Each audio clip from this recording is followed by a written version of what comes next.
কেউ কথা রাখেনি। ৩৩ বছর কাটল, কেউ কথা রাখেনি। ছেলেবেলায় এক বোষ্টমী তার আগমনী গান হঠাৎ থামিয়ে বলেছিল, শুক্লা দ্বাদশের দিন অন্তরাটুকু শুনিয়ে যাবে। তারপর কত চন্দ্রভোগ অমাবস্যা এসে চলে গেল, কিন্তু সেই বোষ্টমী আর এলো না। ২৫ বছর প্রতীক্ষায় আছি। মামা বাড়ির মাঝি নাদের আলী বলেছিল, বড় হও দাদা ঠাকুর, তোমাকে আমি ৩ প্রহরের বিল দেখাতে নিয়ে যাব। সেখানে পদ্মফুলের মাথায় সাপ আর ভ্রমর খেলা করে। নাদের আলী, আমি আর কত বড় হব? আমার মাথা এই ঘরের ছাদ ফুঁড়ে আকাশ স্পর্শ করলে তারপর তুমি আমায় ৩ প্রহরের বিল দেখাবে?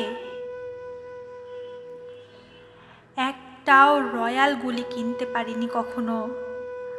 লাঠি লজেন্স দেখিয়ে দেখিয়ে চুষেছে লস্কর বাড়ির ছেলেরা। ভিখারির মতন চৌধুরীদের গেটে দাঁড়িয়ে দেখেছি ভিতরে রাস উৎসব।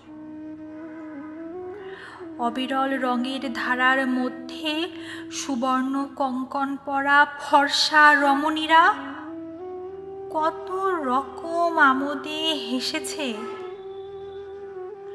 আমার দিকে তারা ফিরেও চায়নি। বাবা আমার কাছ ছুঁয়ে বলেছিলেন, দেখিস একদিন আমরাও। বাবা এখন অন্ধ, আমাদের দেখা হয়নি কিছুই। সেই রয়্যাল গুলি, সেই লাঠি লজেন্স, সেই রাস উৎসব আমায় কেউ ফিরিয়ে দেবে না। বুকের মধ্যে সুগন্ধি রুমাল রেখে বরুণা বলেছিল,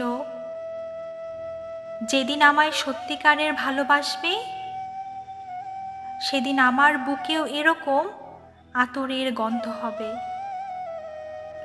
ভালোবাসার জন্য আমি হাতের মুঠোয় প্রাণ নিয়েছি। দুরন্ত ষাঁড়ের চোখে বেঁধেছি লাল কাপড়। বিশ্ব সংসার তন্ন তন্ন করে খুঁজে এনেছি ১০৮টা নীল পদ্ম। তবু কথা রাখেনি বরুণা। এখন তার বুকে শুধুই মাংসের গন্ধ। এখনো সে যে কোনো নারী।